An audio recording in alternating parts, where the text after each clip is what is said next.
Praise the Lord. Hallelujah, hallelujah. എല്ലാവരും സന്തോഷമായിരിക്കുന്ന ദൈവനാമത്തിന് മഹത്വമുണ്ടാകട്ടെ. ഇവിടെ ഇന്ന് പകൽക്കാലം നടക്കുന്ന സഹോദരന്മാരുടെ മീറ്റിങ്ങിൽ പങ്കെടുക്കുവാൻ ദൈവം തമ്പുരാൻ എനിക്കൊരു അവസരം തന്നതിൽ നന്ദിയോടെ എൻ്റെ കർത്താവിനെ സ്തുതിക്കുക. എൻ്റെ പേര് ഷിജി എന്നാണ്. ഞാൻ എറണാകുളത്തു നിന്നാണ് വരുന്നത്. അതുകൊണ്ട് നിങ്ങൾ ആരും ഉറങ്ങരുത്. ഞാൻ ദീർഘദൂര യാത്ര ചെയ്ത് നിങ്ങളെല്ലാം കാണുവാൻ വന്നിരിക്കുന്നതുകൊണ്ട് എല്ലാവരും സന്തോഷത്തോടെ പ്രത്യാശയോടെ ആയിരിക്കാൻ ഞാൻ ആഗ്രഹിക്കുക. ഞാൻ വൈപ്പിനാണ്, എറണാകുളം വൈപ്പിനാണ്. അതൊരു തീരദേശമാണ്, ഒരു ദ്വീപാണ്. ഏകദേശം 25 കിലോമീറ്റർ നീളവും 3 കിലോമീറ്റർ വീതിയും മാത്രമുള്ള ഒരു ദേശമാണ് വൈപ്പിൻകര. കഴിഞ്ഞ പ്രാവശ്യം സുനാമി ഉണ്ടായപ്പോൾ ഞങ്ങളുടെ ദ്വീപിനെ സുനാമി ആക്രമിച്ചുവെങ്കിലും വളരെയധികം പ്രാർത്ഥിക്കുന്ന ദൈവമക്കൾ ആ ദേശത്തുണ്ടായിരുന്നത് കൊണ്ട് ഒരു ദോഷവും ആർക്കും പറ്റാതെ വണ്ണം കടൽ അതുപോലെ പിൻവാങ്ങുവാൻ ഇടയായി തീർന്നു. ഒരു വശം കടല്, ഒരു വശം അഴിമുഖം, ഒരു വശം കായല്. അങ്ങനെ വെള്ളത്താൽ ചുറ്റപ്പെട്ട ഒരു ദ്വീപാണ് ഞങ്ങളുടെ ദ്വീപ്. ധാരാളം വെള്ളമുണ്ടെങ്കിലും കുടിക്കാൻ കൊള്ളത്തില്ല, ഉപ്പുവെള്ളമാണ്. ഇവിടെയൊക്കെ വരുമ്പോഴാണ് നല്ല വെള്ളം കാണാൻ കഴിയുന്നത്. ഹല്ലേലൂയ. എന്നാൽ ഞങ്ങളുടെ ദ്വീപിനെ കർത്താവ് അനുഗ്രഹിക്കാൻ ഇടയായി തീർന്നു. അനുഗ്രഹിക്കാനുള്ള പ്രധാന കാരണം ഒരു അപ്പച്ചനുണ്ടായിരുന്നു, പാപ്പു അപ്പച്ചൻ എന്ന് പറഞ്ഞ ഒരു അപ്പച്ചനുണ്ടായിരുന്നു. അദ്ദേഹം വിശ്വാസത്തിൽ വന്നു. അദ്ദേഹം രക്ഷിക്കപ്പെടുവാൻ കാരണം എവിടെ നിന്നും ഒരു ദൈവവാസൻ വന്ന് ഞങ്ങളുടെ വൈപ്പിൻ ദ്വീപിൽ സുവിശേഷം പ്രസംഗിച്ചു. അങ്ങോട്ട് യാത്ര എളുപ്പമല്ല. അന്ന് ബോട്ടൊക്കെ കയറി വേണം യാത്ര ചെയ്യുവാൻ. ഇന്ന് അനേകം ബസ്സുകളൊക്കെ ഉണ്ട്. അങ്ങനെ ഒരു അപ്പച്ചൻ വന്ന് സുവിശേഷം പ്രസംഗിച്ചപ്പോൾ അനേക കള്ളുകുടിയന്മാരുടെ കൂട്ടത്തിൽ നിന്ന് ഒരു മനുഷ്യൻ ഇദ്ദേഹത്തെ ഉപദ്രവിക്കാൻ തുടങ്ങി, ആക്രമിക്കാൻ തുടങ്ങി. എന്നാൽ അദ്ദേഹം ഒരിക്കലും ആ സുവിശേഷം പറയുന്നത് നിർത്തിപ്പോയില്ല. അദ്ദേഹം സുവിശേഷം പറഞ്ഞ് തിരിച്ചു ഭവനത്തിലേക്ക് കടന്നുപോയി. കള്ളു കുടിച്ചു നിന്ന ആ പാപ്പു അപ്പച്ചന്റെ ഹൃദയത്തിൽ രാത്രി ഭവനത്തിൽ കടന്നു വന്നപ്പോൾ ദൈവം സ്വസ്ഥത കൊടുത്തില്ല. ഹല്ലേലൂയ. കള്ള അകത്ത് കിടക്കുമ്പോൾ തന്നെ ഹൃദയത്തോട് ദൈവത്തിന്റെ ആത്മാവ് വാദിച്ചുകൊണ്ടിരുന്നു, ഹൃദയത്തോട് ദൈവത്തിന്റെ ആത്മാവ് സംസാരിച്ചുകൊണ്ടിരുന്നു. അത് ഈ ഒരു മനുഷ്യന്റെ ആത്മാവിന്റെ വില മൂടി ലോകത്തേക്കാൾ വിലയേറതാകിയാൽ ആരും നഷ്ടപ്പെട്ടു പോകാൻ ദൈവം ആഗ്രഹിക്കാത്തത് കൊണ്ട് ഒരു പാപ്പുവപ്പച്ചനെ തേടി ആ ദ്വീപിലേക്ക് ഒരു ദൈവവാസിനെ അയക്കുവാൻ ഇടയായിത്തീർന്നു. അദ്ദേഹം അന്ന് രാത്രി ഹല്ലേലൂയ ഹൃദയം യേശുവിനായി കൊടുത്തു. കത്തോലിക്ക പ്രദേശമാണ് വൈപ്പിൻ.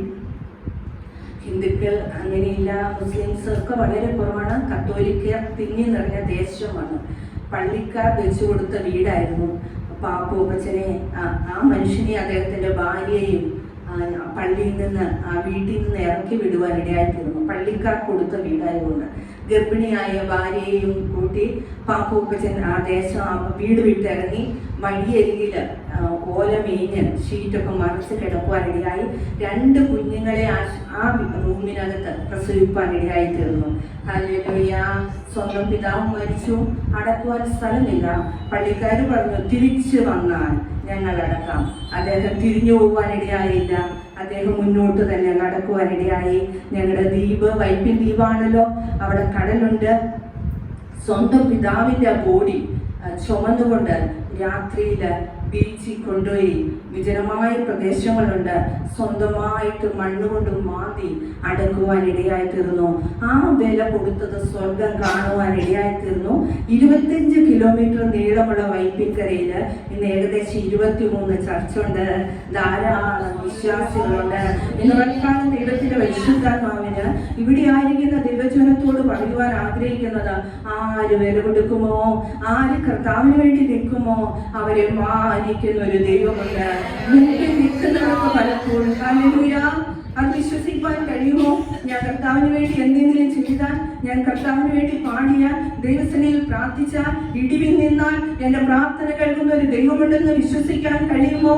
എൻ്റെ പ്രാർത്ഥനയെ ഓർക്കുന്ന ദൈവമുണ്ട്, എൻ്റെ തലമുറയെ ഓർക്കുന്ന ദൈവമുണ്ട്, മറന്നു കളവാൻ അനീതിയില്ലാത്തൊരു ദൈവമുണ്ടെന്ന് വിശ്വസിക്കാൻ കഴിയുന്നുണ്ടോ? ഹല്ലേലൂയ. വൈപ്പിൻകരയെ ദൈവം സന്ദർശിക്കുവാൻ ഇടയായിത്തീർന്നു. അനേക ദൈവസഭകൾ വൈപ്പിൻകരയിൽ ഉടലെടുക്കുവാൻ ഇടയായിത്തീർന്നു.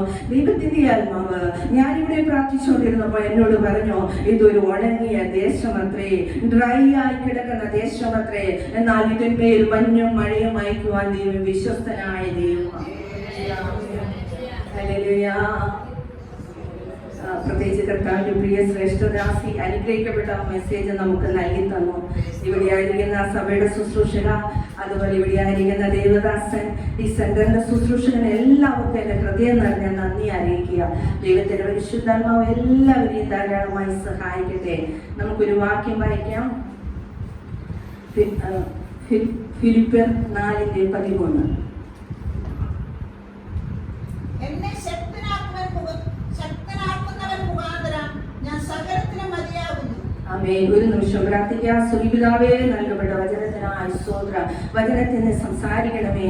മാനുഷികമായ ശബ്ദങ്ങളല്ല കർത്താവേ, ദൈവശബ്ദം തന്നെ മുഴങ്ങണം.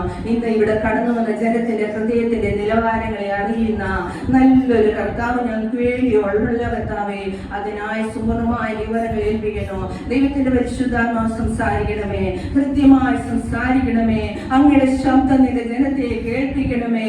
കാദേശ് മരുഭൂമിനെ നടുക്കുന്ന, മരത്തിന്റെ തോലൊഴിക്കുന്ന, സകലവും മഹത്വം എന്ന് ചൊല്ലുന്ന അങ്ങയുടെ ഇമ്പശക്തി ഇന്ന് പലകാലം വെളിപ്പെടേണ്ടതിനായിട്ട് പ്രാർത്ഥിക്കുന്നു. പ്രാർത്ഥനയുടെ സ്തോത്രം യേശുവിന്റെ നാമത്തിൽ തന്നെ. ആമേൻ. പ്രത്യേകിച്ച് എനിക്ക് വളരെ സന്തോഷമുണ്ട്. പ്രായമായ ഒരു അമ്മച്ചി മുമ്പിൽ ഇരിക്കുന്നത് കാണുമ്പോൾ. ഒരമ്മച്ചിമല്ല, പല അമ്മച്ചിമാരെയും ഞാൻ കാണുകയാണ്. ഞങ്ങളുടെ ചർച്ചിൽ ഇങ്ങനെ ഒരു അമ്മച്ചി ഇല്ല കേട്ടോ. ഒന്നാമത്തെ കാരണം 40 സ്റ്റെപ്പ് കയറി വേണം ഞങ്ങളുടെ ചർച്ചിൽ വരാൻ. 3 നില കെട്ടിടത്തിന് മുമ്പിലാണ്. ആകെ ഒരു അമ്മച്ചിയേ ഉള്ളൂ.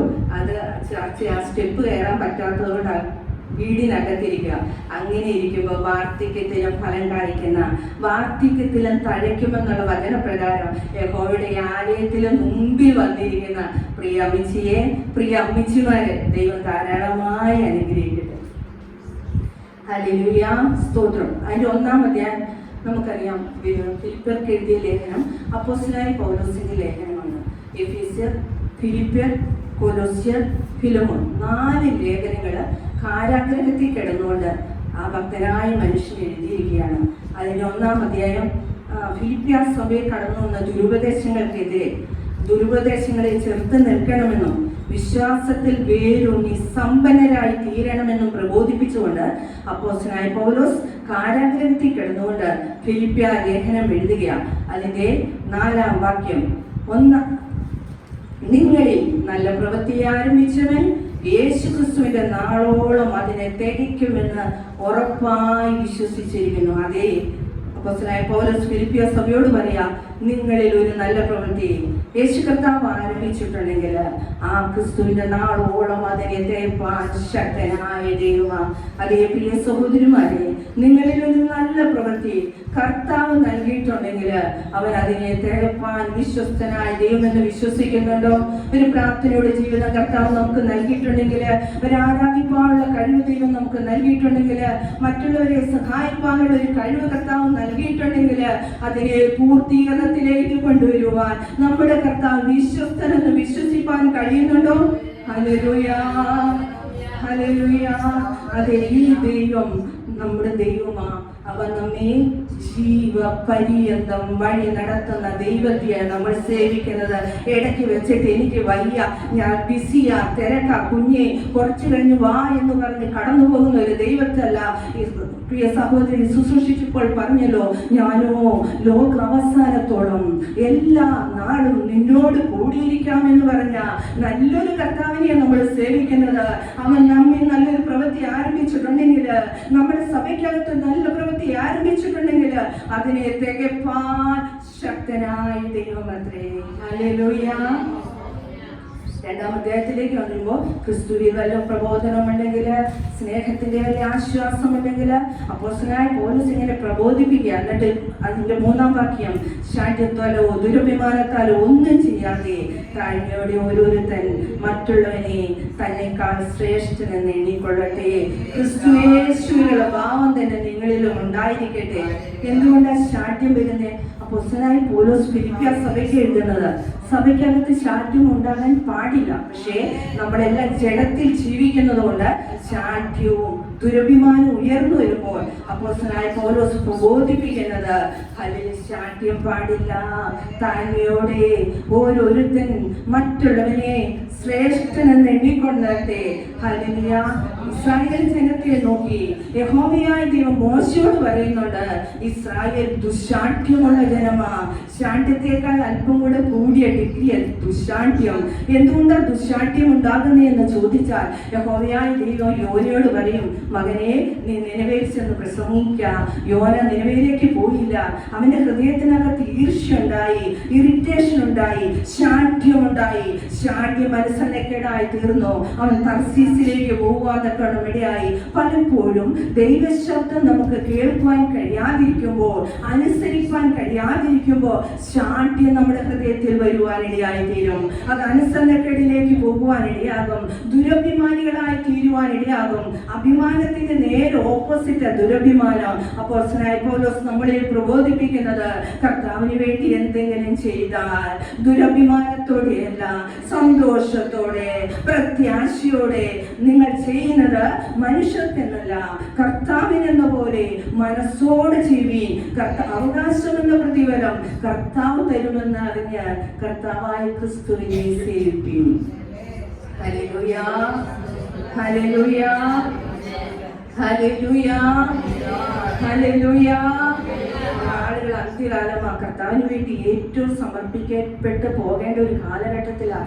എന്ത് ചെയ്താലും കർത്താവിന്റെ നാമ മഹത്വത്തിന് വേണ്ടി ചെയ്ത ഒരിക്കലും ഞാൻ പറയട്ടെ, നമ്മുടെ തലമുനിയുവാൻ ആരുടെയും മുമ്പിൽ പോയി ഇന്ന് കൈ നീട്ടുവാൻ എന്റെ ദൈവം അനുവദിക്കുകയില്ല. എന്റെ ജീവിതത്തിന്റെ അനുഭവത്തിൽ നിന്നാണ് ഞാൻ പറയുന്നത്. വിളിച്ച ദൈവം വിശ്വസ്തനാകട്ടോ. അവൻ വഴി വിട്ടേച്ച് കളയുകയില്ല. നമ്മുടെ കൂടെ നിൽക്കാമെന്ന് പറഞ്ഞവര്, അന്ത്യത്തോളം കൂടെ ഉണ്ടാകുമെന്ന് പറഞ്ഞവര്, ഇടയ്ക്ക് വെച്ച് നമ്മളെ വിട്ട് കൈവിടുമ്പോൾ യേശു കൈവിടുന്ന ദൈവമല്ല കേട്ടോ. അവൻ വിശ്വസ്തനായ ദൈവമാണ്. ഹല്ലേലൂയ. 3-ാം അധ്യായത്തിലേക്ക് വരുമ്പോൾ അപ്പോസ്തലനായ പൗലോസ് പറയാ, ഒടുവിൽ എന്റെ സഹോദരന്മാരെ കർത്താവിൽ സന്തോഷിക്കും. ഹല്ലേലൂയ. കാരാഗൃഹത്തിൽ കിടന്നോണ്ട സന്തോഷം. നമ്മുടെ എല്ലാം ജീവിതത്തില് ചെറിയ വിഷയങ്ങൾ മതി നമ്മുടെ സന്തോഷം പോകാൻ. എന്നാൽ അപ്പോസ്തലനായ പൗലോസ് കാരാഗൃഹത്തിൽ കിടന്നുകൊണ്ട് തന്നെ കൊല്ലുവാനുള്ള വാള് രാഗെന്ന് ഒച്ച കേട്ടുകൊണ്ടാണ് അദ്ദേഹം എല്ലാ ദിവസവും എഴുന്നേൽക്കുന്നത്. മരണം എപ്പോഴെന്ന് ഉറപ്പില്ല. ആ ഭക്തനായ മനുഷ്യൻ പറയുക, ഒടുവിൽ എന്റെ സഹോദരന്മാരെ കർത്താവിൽ സന്തോഷിക്കും. നമ്മുടെ സന്തോഷം എവിടെയാ? ഭാര്യയിലാണോ? മക്കളിലാണോ? ഭർത്താവിലാണോ? അല്ലെങ്കിൽ ഏതെങ്കിലും പ്രിയപ്പെട്ടവരിലാണോ? മക്കളിൽ പ്രത്യാശ വെച്ച പലരും ഇന്ന് കരഞ്ഞുകൊണ്ട് നടക്കുന്ന നമ്മുടെ കണ്ണിനോമ്പി കാണുന്ന കാഴ്ചയാണ്. കഴിഞ്ഞ ദിവസം ഞാൻ എറണാകുളത്ത് ഒരു വീട്ടിൽ പ്രാർത്ഥിപ്പാൻ പോയി. ആ വീട്ടിലെ സിസ്റ്റർ വിശ്വാസിയാണ്. ഏകദേശം ഒരു 10 വർഷമായി വിശ്വാസത്തിൽ വന്നിട്ട് അവർക്കൊരു മകൾ ജനിച്ചപ്പോൾ അവർ സാറ എന്ന് പേരിട്ടു. മിടുക്കിയായ പെൺകുട്ടി, +2 കഴിഞ്ഞ് നിൽക്കുക. ആ വീട്ടിൽ പ്രാർത്ഥിക്കാൻ ചെന്നപ്പോൾ ആ അമ്മയ്ക്ക് കരഞ്ഞുകൊണ്ടിരിക്കുക. വേറെ ഒന്നുമല്ല കരയുന്നത്, സാറായെ ഓർത്ത കരയുന്നത്. ബൈബിളിലെ പേരൊക്കെയാണ് കൊടുത്തെങ്കിലും +2 കഴിഞ്ഞപ്പോൾ ഡ്രഗ്സിന് അടിമയായിട്ട്, മയക്കുമരുന്നിന് അടിമയായിട്ട്, അടുത്തം ഉപേക്ഷിച്ചിട്ട് രാത്രിയാകുമ്പോൾ ഏകദേശം 2 മണി 3 മണിയാകുമ്പോൾ എറണാകുളം ടൗണിലേക്ക് പോകും. കുറേ കൂട്ടുകാരുമുണ്ട്.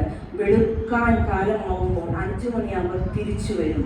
എന്തെങ്കിലും സാറിയോട് പറഞ്ഞാൽ ആ വീട്ടിലിരിക്കുന്ന എല്ലാ വില കൂടിയ സാധനങ്ങളും തല്ലിപ്പൊട്ടിക്കും. Hallelujah, hallelujah. മക്കളെ ഓർത്ത് കരയുന്ന കാലഘട്ടത്തിൽ നമ്മൾ എത്തിയിരിക്കുക. അതുകൊണ്ട് യേശു കർത്താവ് പറഞ്ഞത്, യെരൂശലേം പുത്രന്മാരെ നിങ്ങൾ എന്നെ ചൊല്ലി കരയേണ്ട, നിങ്ങളെയും നിങ്ങളുടെ മക്കളെയും ചൊല്ലി കരയുവിൻ. അങ്ങനെയുള്ള ഒരു കാലഘട്ടത്തിലാണ് നമ്മളായിരിക്കുന്നത്. മക്കളിലാണ് നമ്മുടെ പ്രത്യാശയെങ്കിൽ നമ്മുടെ പ്രത്യാശ മാറിപ്പോകും, നമ്മുടെ മോഹം മാറിപ്പോകും. എന്നാൽ കർത്താവിലാണെങ്കിൽ അവൻ ഒരിക്കലും നമ്മളെ കൈവിടുകയില്ല. കർത്താവിലായതുകൊണ്ട് പ്രതികൂലം വരത്തില്ലെന്നല്ല, കർത്താവിലായതുകൊണ്ട് പ്രശ്നം ഉണ്ടാകത്തില്ലെന്നല്ല, കർത്താവിലായതുകൊണ്ട് രോഗം ഉണ്ടാകുന്നില്ല. യേശു കർത്താവ് ഇപ്രകാരം പറഞ്ഞു, ലോകത്തിൽ നിങ്ങൾക്ക് കഷ്ടമുണ്ട്, എങ്കിലും ധൈര്യപ്പെടുവീ, ഞാൻ ലോകത്തെ ജയിച്ച ദൈവമാ. ഹല്ലേലൂയ. കഷ്ടവും പ്രതികൂലം പ്രശ്നവും ഉണ്ടെങ്കിലും ഒരു കാര്യം ഉറപ്പിച്ചു പറയട്ടെ, ലോകത്തെ ജയിച്ചവൻ എന്നോട് കൂടിയുണ്ട്, നിങ്ങളോട് കൂടിയുണ്ട്. അവൻ നിങ്ങളെ ഉപേക്ഷിക്കത്തില്ലട്ടോ. ആരെല്ലാം ഉപേക്ഷിച്ചാലും അവൻ വാക്കും മാറാത്ത ദൈവമായി. പറയാൻ പറ്റുമോ? എന്റെ ദൈവം ഉപേക്ഷിക്കും. നിലനിൽക്കത്തില്ലെന്ന്. മനുഷ്യരെല്ലാം മാറിപ്പോകും. ഇന്നല്ലെങ്കിൽ നാളെ സാഹചര്യങ്ങൾക്കനുസരിച്ച് അവരുടെ എല്ലാ ജീവിതത്തിൽ മാറ്റം വരുമ്പോൾ മാറ്റം വരാത്ത നമ്മുടെ യേശുവിന് മാത്രമാണ്. അതുകൊണ്ടാണ് എല്ലാവരെയും കർത്താവ് ഇപ്രകാരം പറഞ്ഞു, യേശു കർത്താവ് ഇന്നലെയും ഇന്നും എന്നേക്കും അനന്തനെ. ഞാൻ ഇവിടെ നിന്ന് സംസാരിക്കുമ്പോൾ പ്രിയ മോളോട് ദൈവത്തിന്റെ ആത്മാവ് പറയുവാൻ ആഗ്രഹിക്കുന്ന ഒരു ദൂതുണ്ട്. നിനക്ക് ചില ബൗണ്ടറികൾ ഇട്ടിട്ടുണ്ട്, ചില അതിർത്തികൾ ഇട്ടിട്ടുണ്ട്. ഒരു പരിധിക്ക് അപ്പുറത്തേക്ക് നിന്നെ വളർത്തത്തില്ല എന്ന് പറഞ്ഞ് നിന്നെ ഒതുക്കുമെന്ന് പറയുന്ന ചില മേഖലകളെ ദൈവത്തിന്റെ പരിശുദ്ധാത്മാവ് കാണുക. ദൈവത്തിന്റെ പരിശുദ്ധാത്മാവ് കുഞ്ഞിനോട് ആലോചന പറയുവാൻ ആവശ്യപ്പെടുന്നത്, യേശു കർത്താവ് മോളെ സ്നേഹിക്കുന്നു, നിനക്ക് വേണ്ടി പുതുവഴികൾ തുറപ്പാൻ ആഗ്രഹിക്കുന്നു. വഴികളെല്ലാം അടച്ചു വെച്ചിട്ട് 4 ചുവരിനകത്ത് നിന്നെ ഒതുക്കുമെന്ന് വെല്ലുവിളിക്കുന്ന ചില പോരുകൾ ദൈവത്തിന്റെ പരിശുദ്ധാത്മാവ് കാണിക്കുക.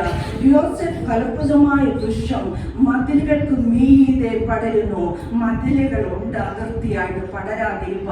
എന്നാൽ ദൈവത്തിൽ ആശ്രയിച്ചാൽ മതിലുകൾക്ക് മീതെ പടർത്തി നീ പ്രതീക്ഷിക്കാത്ത വഴി സ്വർഗ്ഗം നിനക്ക് വേണ്ടി തുറക്കും.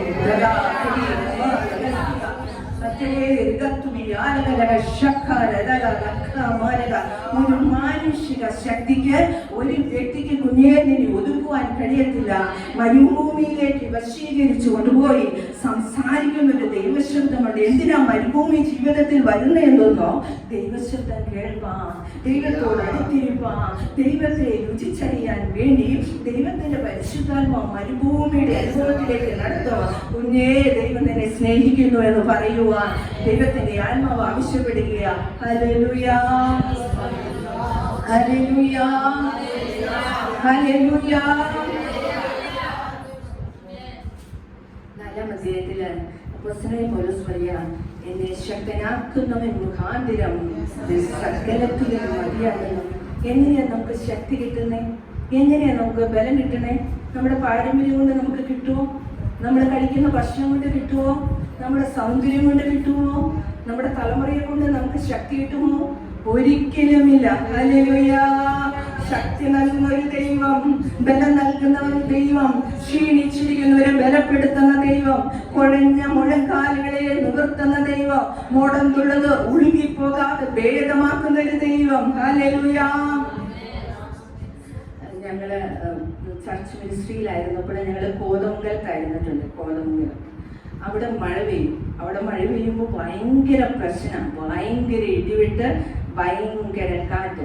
ഒരു മഴയും ഇടിവെട്ടും കഴിയുമ്പോൾ ആ ദേശത്തെ സകല മരങ്ങളും താഴെ കിടക്കും. വളരെ ഒരു ഭീകരാവസ്ഥ. അത് കഴിയുമ്പോൾ 2-3 ദിവസത്തേക്ക് കരണ്ടും ഉണ്ടാകത്തില്ല. പക്ഷേ അതേ കാറ്റ്, അതേ ശക്തി ഞങ്ങളുടെ വൈപ്പിൻകരയിലും അടിക്കും. പക്ഷെ എനിക്ക് മനസ്സിലായത്തോളം വൈപ്പിൻകരയിലെ വാഴ പോലും വീഴത്തില്ല.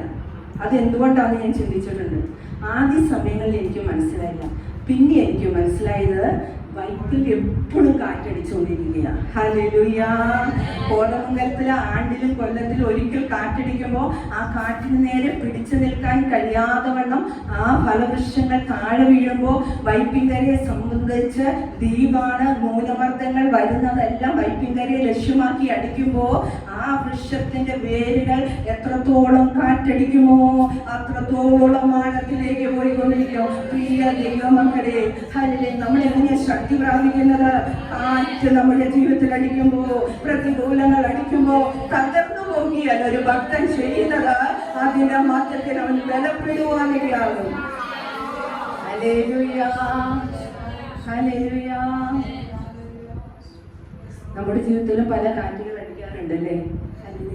കാറ്റടിക്കുന്ന കാണുമ്പോ കർത്താവേ, ഞങ്ങൾ നശിച്ചു പോകുന്നതിന് എനിക്ക് വിചാരമില്ലയോ? നീ ഞങ്ങളെ മറന്നോ? നീ ഞങ്ങളെ ഉപേക്ഷിച്ചോ? എന്നൊക്കെ നമ്മൾ കർത്താവിനോട് ചോദിക്കും. യേശു കർത്താവ് നമ്മളോട് പറയുന്നു, കുഞ്ഞേ, ജീവിതത്തിൽ അടിക്കുന്ന കാറ്റുകൾ നശിപ്പിക്കാനല്ല, അതിന്മേൽ ദൈവത്തിനൊരു പദ്ധതിയുണ്ട്. നിന്നെ വളർത്താൻ വേണ്ടിയാ, വഴികൾ ആഴത്തിലേക്ക് ഓടിക്കാൻ വേണ്ടിയാ കാറ്റടിക്കുന്നത്. ഹല്ലേലൂയ. യോഹന്നാന്റെ സുവിശേഷം നമ്മളെ, അതായത് നമ്മളെ എങ്ങനെ ശക്തീകരിക്കുന്നതിനാണ്. യോഹന്നാൻ എഴുതിയ സുവിശേഷം 1-ാം അധ്യായം അതിന്റെ 16-ാം വാക്യം വായിക്കാം.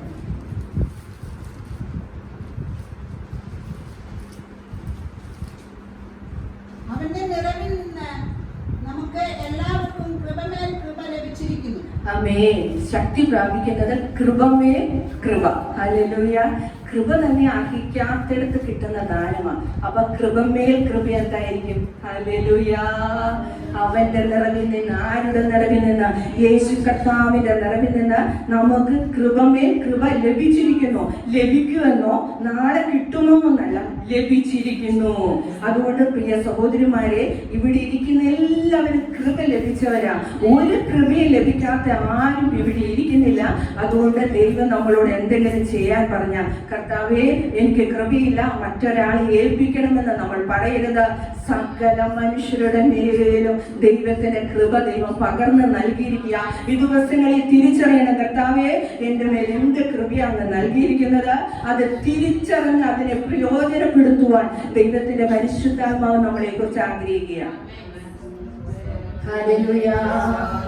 യേശു കർത്താവ് ഉപമയുടെ താലന്തുകളുടെ ഉപമ പറയുമ്പോൾ, ഒരു മനുഷ്യൻ 5 5 കൂടെ നേടി, ഒരു മനുഷ്യൻ 2 2 കൂടെ നേടി, ഒരു മനുഷ്യൻ ഒറ്റ ഒരെണ്ണം കൊണ്ട് കുഴിച്ചിട്ടോ. നമ്മിലും താലന്തുകളുണ്ട്, കഴിവുകളുണ്ട്, കൃപാവരങ്ങളുണ്ട്. യേശുവിന്റെ നാമത്തിന് രാജ്യത്തിന്റെ വ്യാപ്തിക്ക് വേണ്ടി ഉപയോഗിക്കാൻ വേണ്ടി കർത്താവ് അത് നൽകിയിരിക്കുന്നത്. അതിനെ കൊണ്ട് കുഴിച്ചു മൂടരുത്.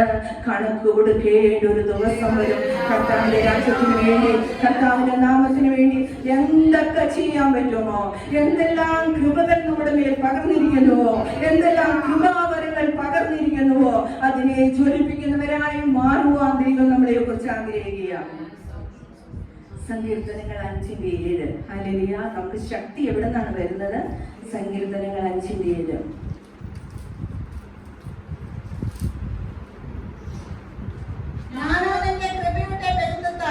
നിന്റെ ആലയത്തിലേക്ക് ചെന്ന് നിന്റെ വിശുദ്ധ മന്ദിരത്തിന് നേരെ നിങ്ങളുടെ ഭക്തിയോടെ ആരാധിക്കും.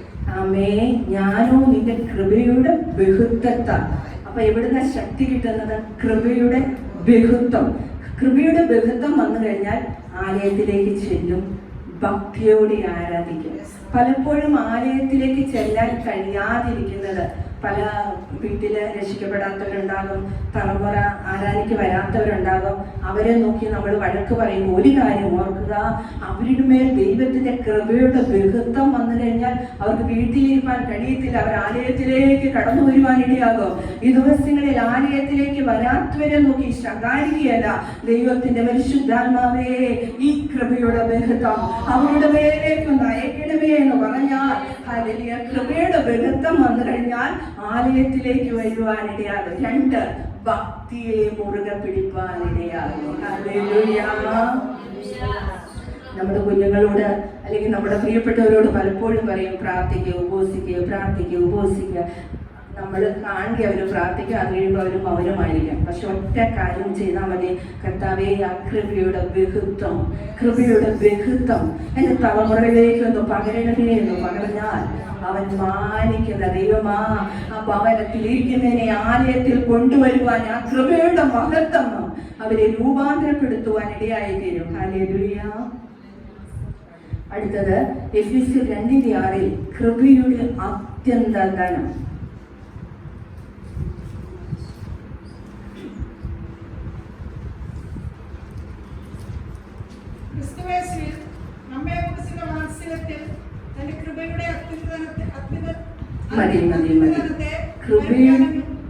കൃപയുടെ അത്യന്ത ധനം.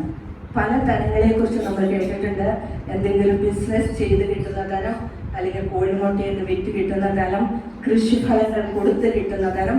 ഇതൊരു പുതിയ ധനമാണ്, കൃപയുടെ അത്യന്ത ധനം. ഹല്ലേലൂയ. ഹല്ലേലൂയ. ഈ ധനം കിട്ടിയവരെ ദൈവം ഇരുത്തിയിരിക്കുന്നത് ഭൂമിയിലാണെങ്കിലും അവരെ സ്വർഗത്തിലാണ് വസിപ്പിച്ചിരിക്കുന്നത്. അതായത് എന്തെല്ലാം വിഷയങ്ങൾ വന്നാലും എൻ്റെ കർത്താവ് എനിക്ക് തോന്നാം, അതുകൊണ്ട് ഞാൻ പേടിക്കില്ല. ഇതൊന്നും എൻ്റെ പുലുക്കത്തില്ലെന്നുള്ള ധൈര്യം അവരുടെ മേലുണ്ടായിരിക്കും. കർത്താവിന് വേണ്ടി എന്ത് സഹിപ്പാൻ, എന്തെല്ലാം കഷ്ടങ്ങൾ ജീവിതത്തിൽ വന്നാലും അതിന്മേൽ ഉറച്ചു നിൽപ്പാനുള്ള പ്രാപ്തി ഈ കൃപ ലഭിച്ചവർക്കുണ്ട് എന്നാണ്. കർത്താവിന് വേണ്ടി നിന്നിട്ട് പ്രാർത്ഥിച്ചിട്ട് എൻ്റെ ജീവിതത്തിൽ ഇതാണല്ലോ വന്നതെന്ന് അവർ ഒരിക്കലും പറയത്തില്ല. ഈ അത്യന്ത ധനം, കൃപയുടെ അത്യന്ത ധനം ഉണ്ടെങ്കിൽ എന്തെല്ലാം വന്നാലും കർത്താവിൻ പിന്നാലെ സന്തോഷത്തോടെ യാത്ര ചെയ്യുവാനുള്ള കൃപ. ഹല്ലേലൂയ.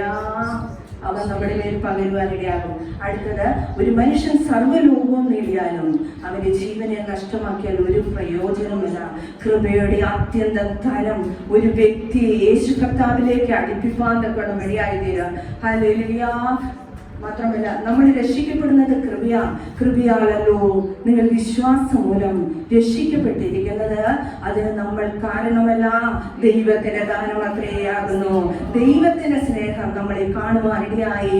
ദേശത്തിന്റെ പല ഭാഗങ്ങളിൽ കിടന്ന നമ്മുടെ മേല് ഈ സ്നേഹം വന്നപ്പോ വിദ്യാഭ്യാസം കുറഞ്ഞ, കഴിവില്ലാത്ത, ഹല്ലേലൂയ, ദൈവത്തിന്റെ വചനത്തിൽ പ്രകാരം പറഞ്ഞിരുന്നു, ബലമുള്ളതിനെ രചിപ്പിപ്പാൻ ദൈവം ബലഹീനമായി തിരഞ്ഞെടുത്തു. നികൃഷ്ടമായതിനെ, കുലഹീനമായതിനെ, ഏതുമില്ലാത്തതിനെ ബുദ്ധിമാന്മാരെ രചിപ്പിപ്പാൻ ബുദ്ധിഹീനമായതിനെ തിരഞ്ഞെടുത്തു. ഒരു കാര്യം ഉറപ്പിച്ചു പറയുക, ദൈവത്തിന്റെ സെലക്ഷൻ നമ്മുടെ മേൽ കടന്നു വരുവാനിടയായി. കൃപയാ നമ്മൾ വിശ്വാസം മൂലം രക്ഷിക്കപ്പെടുവാനിടയായി.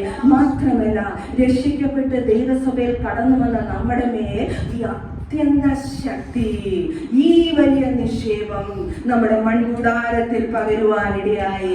എത്ര വലിയ നിക്ഷേപമായാലും ഒരിക്കലും മൺകൂടാരത്തിൽ പകരത്തില്ല, കാരണം മൺകുടം പൊട്ടിപ്പോകുന്നതാ. എന്നാൽ നമ്മുടെ മേല് ഈ അത്യന്തം ശക്തിയെ, അത്യന്തം നിക്ഷേപത്തെ, വിലയേറിയ നിക്ഷേപത്തെ പകരുവാൻ ദൈവത്തിന്റെ ആത്മാവ് ഇടയാക്കുവാനിടയായി തീർന്നു. ദൈവത്തിന്റെ വചനം പറയുന്നു, നിങ്ങൾ ദൈവത്തിന്റെ മന്ദിരമെന്നും ദൈവത്തിന്റെ ആത്മാവ് നിങ്ങളിൽ വസിക്കുന്നുവെന്ന് അറിയുന്നില്ലയോ? അതേ ടെമ്പിൾ ഓഫ് ഹോളി സ്പിരിറ്റ്, പരിശുദ്ധാത്മാവ് വസിക്കുന്ന മന്ദിരം അത്രേ. കൊലോസ്യർക്ക് എഴുതിയ ലേഖനം 1-ാം അധ്യായം 27 ഇപ്രകാരം പറയുന്നു, മഹത്വത്തിന്റെ പ്രത്യാശ ക്രിസ്തു നിങ്ങളിലിരിക്കുന്നു, എന്നിലിരിക്കുന്നു. ഹല്ലേലൂയ. ഈ ലേഖനം എഴുതിയ അപ്പോസ്തലനായ പൗലോസ് ഒരിക്കൽ 2 കൊരിന്ത്യർ 12-ാം അധ്യായം അതിന്റെ 8-ാം വാക്യത്തിൽ ഇപ്രകാരം പറയുന്നു, അത് എന്നെ വിട്ട് നീങ്ങേണ്ടതിന് ഞാൻ 3 വട്ടം കർത്താവിനോട് അപേക്ഷിച്ചു. അവൻ എന്നോട്, എന്റെ കൃപ നിനക്ക് മതി, എന്റെ ശക്തി ബലഹീനതയിൽ തികഞ്ഞു വരുന്നെന്ന് പറഞ്ഞു. ഹല്ലേലൂയ. ഗമാലിയലിന്റെ പാദപിടിയിൽ നിന്ന് വചനം പഠിച്ചവൻ, ന്യായപ്രമാണം സംബന്ധിച്ച പരീശൻ, ബെന്യാമിൻ ഗോത്രക്കാരൻ, എബ്രായൻ ജനിച്ച എബ്രായൻ, യഹൂദ മതത്തിന്റെ തീവ്രത നിമിത്തം ഹല്ലേലൂയ മഹാപുരോഹിതന്മാരുടെ കയ്യിൽ നിന്ന് അധികാരപത്രവും വാങ്ങി യെരുശലേമിലുള്ള സ്ത്രീകളെയും പുരുഷന്മാരെയും കൊന്നുമുടിക്കേണ്ടതിന് കുതിരപ്പുറത്ത് പുറപ്പെട്ടുകൊണ്ടിരിക്കുമ്പോൾ ദമസ്കോസിന്റെ പടിവാതിക്കൽ വെച്ച് യേശു കർത്താവ് അവനെ പിടിക്കുവാനിടയായി. അവൻ നിലത്ത് വീഴുവാനിടയായി. സൂര്യനെ വെല്ലുന്നൊരു വെളിച്ചം അവന്റെ മുഖത്തടിപ്പാനിടയായി. ശൗൽ അവിടെ കിടന്നുകൊണ്ട് ചോദിച്ചു, നീ ആരാകുന്ന കർത്താവേ? പൗലോസിന്റെ കർത്താവിന്റെ മറുപടി, നീ ഉപദ്രവിക്കുന്നവനായ യേശു കർത്താവിന്റെ സ്നേഹം അവനെ പിടിപ്പാനിടയായി. അവന്റെ ഹൃദയത്തിന്റെ ഇരുട്ട് മാറുവാനിടയായി. അവന്റെ മതഭ്രാന്ത് മാറുവാനിടയായി. യേശു കർത്താവിന് വേണ്ടി സമർപ്പിക്കപ്പെട്ട ഒരു ജീവിതം അവനെ നയിക്കുവാനിടയായി. ദൈവത്തിന്റെ പരിശുദ്ധാത്മാവ് അവനെ അറേബ്യ മരുഭൂമിയിലേക്ക് നടത്തുവാനിടയായി. നീണ്ട വർഷങ്ങൾ അറേബ്യ മരുഭൂമിയിൽ ഇരുന്നപ്പോൾ ഈ 14 ലേഖനങ്ങൾ ദൈവസഭയ്ക്ക് വേണ്ടി എഴുതുവാനിടയായി. ഹല്ലേലൂയ. അതിന്റെ 11-ാം അധ്യായം 24-ാം വാക്യം തൊട്ട്, ഞാൻ ഏറ്റവും അധികം അധ്വാനിച്ചു, അധികം പ്രാവശ്യം തടവിലായി, അനവധി അടികൊണ്ടു, പലപ്പോഴും പ്രാണഭയത്തിലായി. യഹൂദരന്മാരാൽ ഞാൻ 1 അടി 5 വട്ടം കൊണ്ടു, 3 വട്ടം കോലിനാൽ അടികൊണ്ടു, ഒരിക്കൽ കല്ലേറ് കൊണ്ടു, 3 വട്ടം കപ്പൽ ഛേദത്തിൽ അകപ്പെട്ടു, ഒരു രാപ്പകൽ മുഴുവൻ വെള്ളത്തിൽ കഴിച്ചു. ഞാൻ പലപ്പോഴും യാത്ര ചെയ്തു. നദികളിലെ ആപത്ത്, കള്ളന്മാരാലുള്ള ആപത്ത്, സ്വജനത്താലുള്ള ആപത്ത്, ജാതികളാലുള്ള ആപത്ത്, പട്ടണത്തിലെ ആപത്ത്, കാട്ടിലെ ആപത്ത്, കടലിലെ ആപത്ത്, കള്ള സഹോദരന്മാരുള്ള ആപത്ത്, അധ്വാനം, പ്രയാസം, പലവട്ടം ഉറക്കിളപ്പ്, പൈദാഹം, പലവട്ടം പട്ടിണി, ശീതം, നഗ്നത എന്നീ അസാധാരണ സംഗതികൾ സംഭവിച്ചതുകൂടാതെ എനിക്ക് ദിവസേന സർവ്വസഭകളെ കുറിച്ചുള്ള ചിന്താപരമുണ്ട്. ഹല്ലേലൂയ. രാത്രി മുഴുവൻ വെള്ളത്തിൽ കിടന്ന പൗലോസ് രക്ഷപ്പെടാൻ വേണ്ടി നാട്ടിൽ വന്നപ്പോൾ നാട്ടിലെ അകത്ത്, അവിടുന്ന് കാട്ടിപ്പോയ രക്ഷപ്പെടാമെന്ന് വിചാരിച്ചപ്പോൾ കാട്ടിലെ അകത്ത്, എന്നാൽ സഭയ്ക്കകത്ത് പോയി രക്ഷപ്പെടാമെന്ന് വിചാരിച്ചപ്പോൾ സഭയിലെ കള്ള സഹോദരന്മാരുള്ള ആപത്ത്, ഇങ്ങനെ അനേക കഷ്ടങ്ങൾ സഹിച്ച അപ്പോസ്തലനായ പൗലോസ് 12-ാം അധ്യായത്തിൽ പറയുന്നു, ക്രിസ്തുവിൽ ഒരു പുരുഷനെ ഞാൻ അറിയുന്നു, അവൻ 3-ാം സ്വർഗത്തോളം എടുക്കപ്പെട്ടു.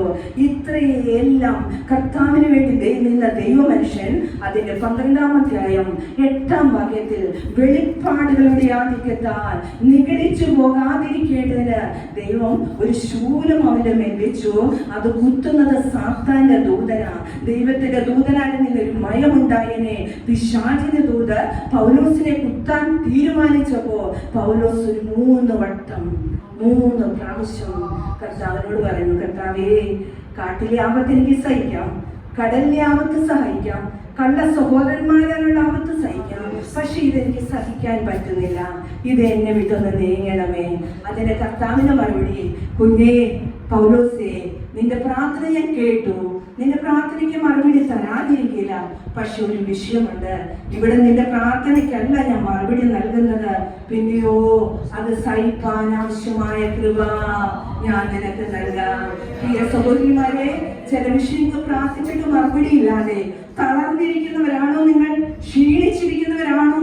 ദൈവം എന്റെ പ്രാർത്ഥന കേൾക്കാത്തത് കൊണ്ട് എനിക്ക് ഇങ്ങനെ വന്നതെന്ന് ചിന്തിക്കുന്നവരാണോ? ഒരിക്കലുമല്ല. നമ്മുടെ കർത്താവ് പ്രാർത്ഥന കേൾക്കുന്ന ദൈവമാ.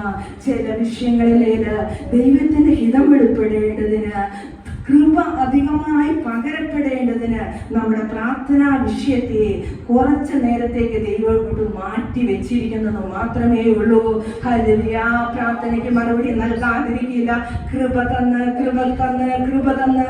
അപ്പോസ്തലനായ പൗലോസ് 3-ാം സ്വർഗത്തോടെ എടുക്കപ്പെട്ടതാ. അനേക കഷ്ടതകൾ അനുഭവിച്ചതാ.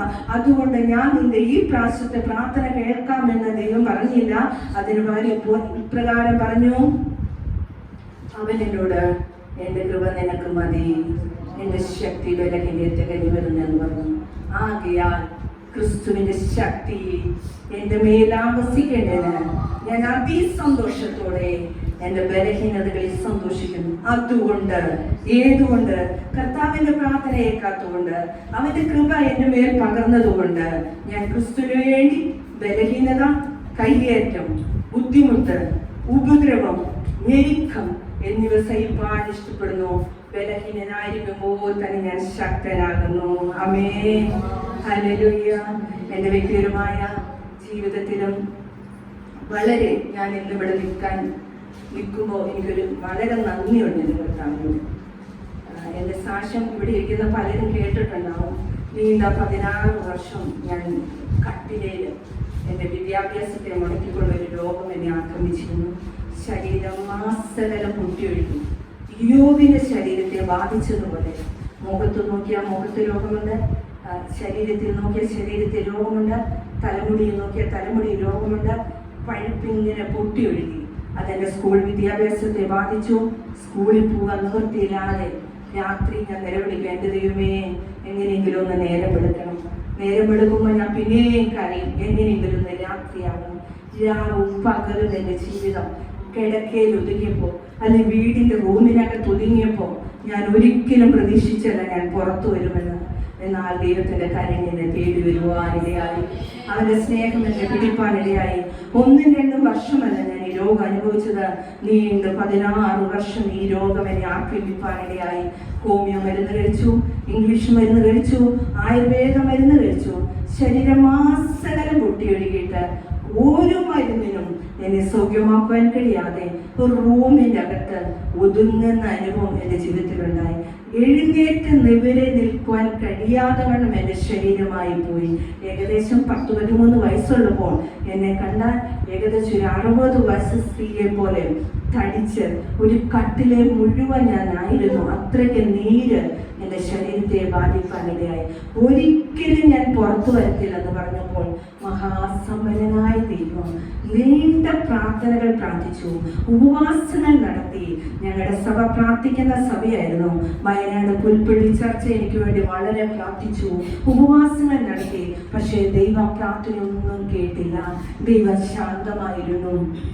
ഞാൻ വിചാരിച്ചു ദൈവം മറന്നുപോയി, ദൈവം എന്നെ ഉപേക്ഷിച്ചു, ദൈവം എൻ്റെ പ്രാർത്ഥന കേൾക്കുന്നില്ല. ദൈവം പ്രാർത്ഥന കേൾക്കാതിരുന്നപ്പോഴും എൻ്റെ രോഗശക്തമായി എൻ്റെ ശരീരത്തെ ആക്രമിച്ചുകൊണ്ടിരുന്നപ്പോഴും ദൈവത്തിൻ്റെ ആത്മാവിനോട് സംസാരിക്കാൻ തുടങ്ങി.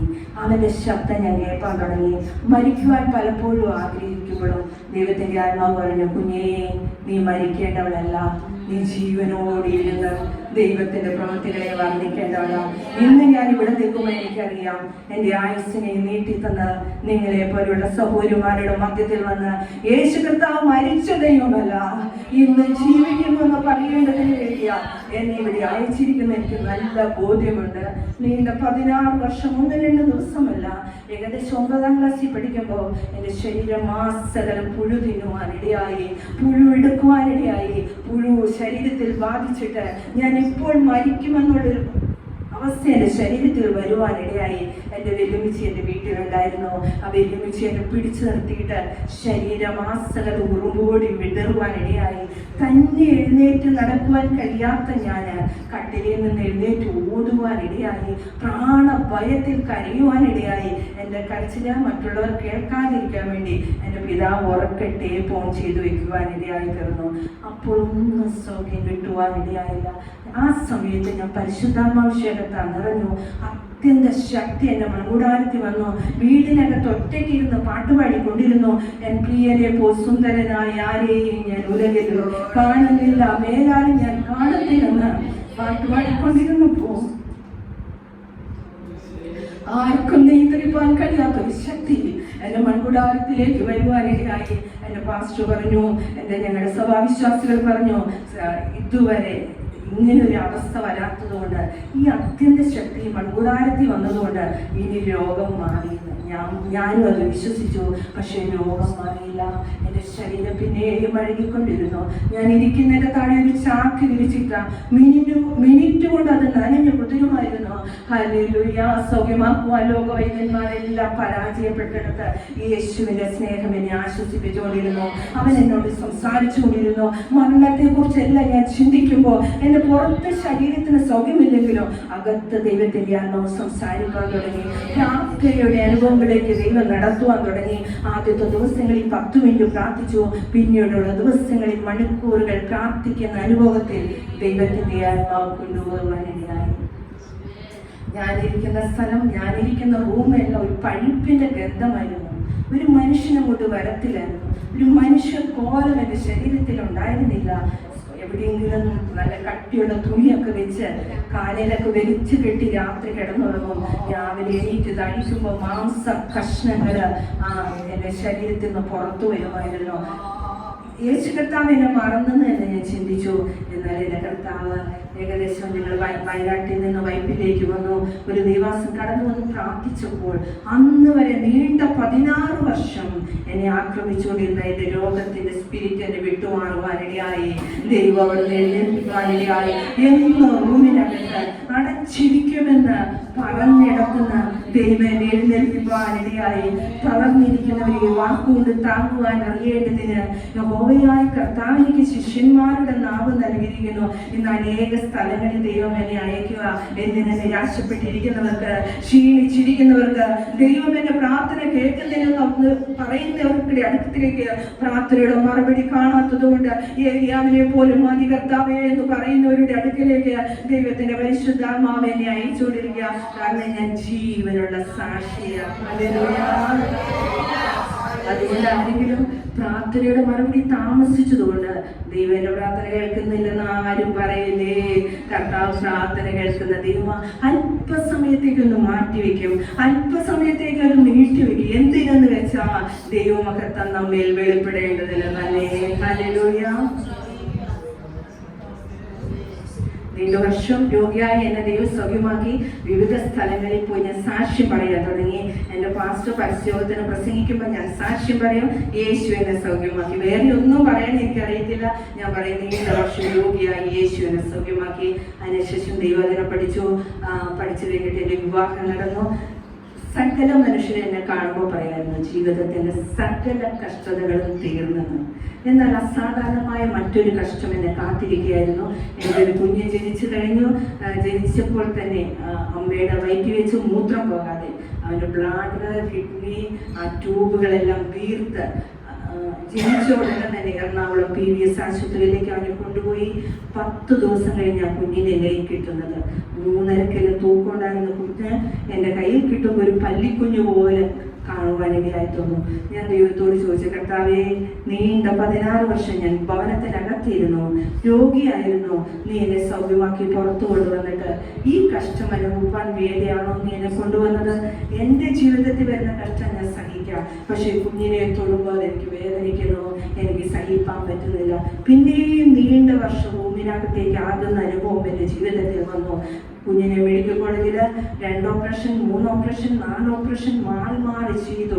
അവൻ്റെ പുക്കളിൻ്റെ താഴേക്കുള്ള ട്യൂബുകൾ കട്ട് ചെയ്ത് പുക്കളിൻ്റെ അടിയിൽ ഇടുവാനിടയായി തീർന്നു. മൂത്രം നേരിട്ട് അങ്ങോട്ട് വരും. തുണി വെച്ച് കൊടുക്കണം, തിളച്ച വെള്ളത്തിൽ ഇടണം, കട്ടിയിൽ തേച്ച് കൊടുക്കണം. ഹല്ലേലൂയ. ഒരു ദിവസം ഡിസംബർ മാസം 7-ാം തീയതി എൻ്റെ കുഞ്ഞിനൊരു പനി വന്നു. അവനെയായിട്ട് മെഡിക്കൽ കോളേജ്, കുട്ടിയുടെ മെഡിക്കൽ കോളേജിലേക്ക് അവനെയായിട്ട് പോയി. ഹല്ലേലൂയ. അവിടെ ചെന്നപ്പോൾ അവരെ ട്രീറ്റ്മെൻ്റ് ഒക്കെ ചെയ്തു. എന്നാൽ എൻ്റെ കുഞ്ഞ് ഈ ലോകത്തുനിന്ന് വിട പറയുവാനിടയായി തീർന്നു. അത് എൻ്റെ ജീവിതത്തിൻ്റെ മേൽ കടുത്ത, കുഞ്ഞിൻ്റെ ബോഡിയുമായിട്ട് ഞങ്ങൾ തിരിച്ചു വരുമ്പോൾ അതെന്നെ കടുത്ത ഡിപ്രഷനിലേക്ക് കൊണ്ടുപോകാനിടയായി.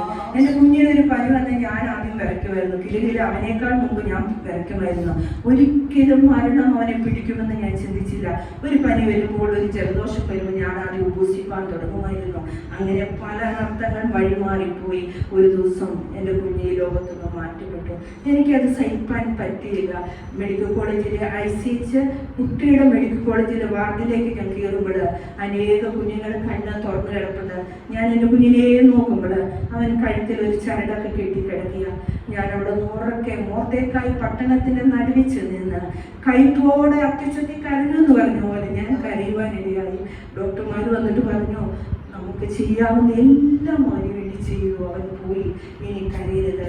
അവൻ്റെ ബോഡിയുമായി ഞാൻ തിരിച്ചു വരുമ്പോഴല്ല എൻ്റെ മനസ്സിൽ എൻ്റെ കുഞ്ഞില്ലാതെ ഞാൻ എങ്ങനെ ജീവിക്കും? ഒരു ദിവസം, ഒരു മിനിറ്റ്, ഒരു സെക്കൻഡ് എനിക്കത് സഹിക്കാൻ പറ്റുന്നതായിരുന്നില്ല. ഞാൻ എൻ്റെ ഭവനത്തിലേക്ക് വന്നു. ശവസംസ്കാര ശുശ്രൂഷ കഴിഞ്ഞ് എല്ലാ പ്രിയപ്പെട്ടവരും തിരിച്ചുപോയി. ഞാൻ പിന്നെയും എൻ്റെ റൂമിനകത്തായി. ഞാൻ കരയാൻ തുടങ്ങി. ഞാൻ നിരാശപ്പെടാൻ തുടങ്ങി. ദൈവമേ, നീ എന്നെ മറന്നു കളഞ്ഞല്ലോ, നീ എന്നെ ഉപേക്ഷിച്ചത് കൊണ്ട് മാത്രമേ എനിക്ക് ജീവിതത്തിൽ വന്നത്. ദൈവത്തിൻ്റെ ആത്മാവിനോട് സംസാരിക്കാൻ തുടങ്ങി. കുഞ്ഞേ, നിന്നെ എനിക്ക് ഉപയോഗിക്കണം. ഞാൻ പറഞ്ഞു, നീ എന്നോട് മിണ്ടണ്ട, അങ്ങ് ഒരു വാക്കിനോട് സംസാരിക്കേണ്ട. ഞാൻ കഷ്ടതയുടെ തീവ്രതയിൽ കൂടെ പോയപ്പോൾ അങ്ങയുടെ ശബ്ദം ഞാൻ കേട്ടില്ല. ഇപ്പോൾ അങ്ങ് സംസാരിക്കുന്നുവോ, എനിക്ക് അങ്ങയുടെ ശബ്ദം കേൾക്കണ്ട. എന്നാൽ കുറച്ച് ദിവസം കഴിഞ്ഞപ്പോൾ കടുത്ത ഡിപ്രഷൻ്റെ അവസ്ഥയിലേക്ക് ഞാൻ പോയി. ഞങ്ങളുടെ പാസ്റ്റർ, വിശ്വാസികളെല്ലാം കടന്നു വരുമ്പോൾ ഞാൻ ചിന്തിക്കുന്ന, ദൈവമേ, ഇവരൊന്ന് പോയി കിട്ടിയെങ്കിൽ മതിയായിരുന്നു. കാരണം അത്രയും നിരാശയെ ബാധിപ്പാനിടയായി. എന്നാൽ ദൈവത്തിൻ്റെ പരിശുദ്ധാത്മാവ് നല്ലൊരു കൗൺസിലറാണ്. അവൻ്റെ കയ്യിൽ നല്ല തൈലമുണ്ട്. ഗിലിയാദിലെ തൈലം എൻ്റെ ഹൃദയത്തെ പുരട്ടുവാനിടയായി, എൻ്റെ മുറിവുകളിൽ പുരട്ടുവാനിടയായി, എൻ്റെ മേൽ സൗഖ്യം വരുവാനിടയായി. ഹല്ലേലൂയ. അവനെ എഴുന്നേൽപ്പിക്കുവാനിടയായി. ആ റൂമിനകത്ത് നിന്ന് എഴുന്നേൽപ്പിച്ചതിന് പുറത്തു കൊണ്ടുവരുവാനിടയായി. ഇന്ന് അനേകരുടെ മധ്യത്തിലേക്ക് ദൈവത്തിന്റെ പരിശുദ്ധാത്മാവ് അനേകരെ ബലപ്പെടുത്തുവാൻ തക്കവണ്ണം അയക്കുന്നു. ഇന്ന് ഈ പകൽ സമയം ദൈവത്തിന്റെ പരിശുദ്ധാത്മാവ് പറയും, നമ്മളെ എങ്ങനെ ശക്തീകരിക്കുന്നത്? നമ്മൾ പോലും അറിയാതെ മരുഭൂമിയുടെ അവസ്ഥയിലൂടെ നടത്തി ദൈവത്തിന് നമ്മുടെ മേലുള്ള പദ്ധതികളെ, പ്ലാനുകളെ അവൻ ചെയ്യുന്നു. സങ്കീർത്തനം 46:1, ദൈവം നമ്മുടെ സങ്കേതവും ബലവുമാകുന്നു. കഷ്ടങ്ങളിൽ അവൻ ഏറ്റവും അടുത്ത തുണ. ബാക്കി തുണകളെല്ലാമായി പോകുന്നു, മാറിപ്പോകാത്തവനായി. ഹല്ലേലൂയ. ഒരു തുണയുണ്ട്, നമ്മുടെ യേശു കർത്താവ്. അതുകൊണ്ട് ഇവിടെ ഇരിക്കുന്ന അമ്മച്ചിമാരോടൊക്കെ എനിക്ക് പറയാനുള്ളത്, ഞാൻ ആദ്യമായിട്ടാണ് കാണുന്നത്, ആരൊക്കെ ഉപേക്ഷിച്ചാലും യേശു കർത്താവ് നമ്മളെ ഉപേക്ഷിക്കത്തില്ല കേട്ടോ. അതുകൊണ്ട് ഒരു കൈ എപ്പോഴും അവനെ പിടിച്ചോളണം. അവൻ ഒരിക്കലും നമ്മളെ തള്ളിക്കളയുന്ന ദൈവമല്ല. അതുകൊണ്ട് ദൈവത്തിന്റെ പരിശുദ്ധാത്മാവ് ഇത്രയും സമയം സംസാരിക്കാൻ എനിക്ക് അവസരം തന്നതിനായി സ്തുതിക്കുന്നു. ഞാൻ എൻ്റെ കുഞ്ഞിൻ്റെ മരണശേഷം എനിക്കൊരു ആഗ്രഹമുണ്ടായിരുന്നു. ഞാൻ ദുഃഖത്തിലായിരുന്നപ്പോൾ, ദുരിതത്തിലായിരുന്നപ്പോൾ പലരും എന്നെ ആശ്വസിപ്പിക്കും. അതേപോലെ അനേകരെ ആശ്വസിപ്പിക്കണം. ഞാൻ 3 വർഷമായി കോട്ടയം പെരിയ കൗൺസിൽ സെൻ്ററിൽ ക്രിസ്ത്യൻ കൗൺസിലിംഗ് കോഴ്സ് പഠിച്ചുകൊണ്ടിരിക്കുക. അടുത്ത ശനിയാഴ്ച എൻ്റെ ഗ്രാജുവേഷനാണ്. എല്ലാവരും എനിക്ക് വേണ്ടി പ്രാർത്ഥിക്കണം. ദൈവം അനുവദിച്ചാൽ തുടർന്ന് പഠിക്കണമെന്ന് എൻ്റെ ആഗ്രഹം. കാരണം തളർന്നിരിക്കുന്നവരെ, നിരാശയിലിരിക്കുന്നവരെ, ദുഃഖത്തിലായിരിക്കുന്നവരെ, ആരും എന്തെന്ന് ചിന്തിക്കുന്നവരുടെ അടുക്കലേക്ക് ദൈവത്തിൻ്റെ അപരിശുദ്ധാത്മാവ് എന്നെ അയക്കുവാൻ ആഗ്രഹിക്കുമ്പോൾ അങ്ങനെ കടന്നു പോകാൻ എനിക്ക് ആഗ്രഹം. ഇന്ന് വൽക്കാലം ദൈവത്തിനെ ശുശ്രൂഷിപ്പാൻ അവസരം തന്ന എല്ലാ പ്രിയപ്പെട്ടവർക്കും എൻ്റെ നന്ദി അറിയിക്കുന്നു. പ്രത്യേകിച്ച് ശ്രേഷ്ഠ ദേവാസി, ഈ ചർച്ചിലെ പാസ്റ്റർ, സെൻട്രൽ പാസ്റ്റർ, എല്ലാ പ്രിയപ്പെട്ടവർക്കും എൻ്റെ ഹൃദയം നിറഞ്ഞ നന്ദി അറിയിക്കുന്നു. ദൈവമായ കർത്താവ് നമ്മളെല്ലാവരെയും ധാരാളമായി ഐശ്വര്യമായി അനുഗ്രഹിക്കട്ടെ. ആമേൻ.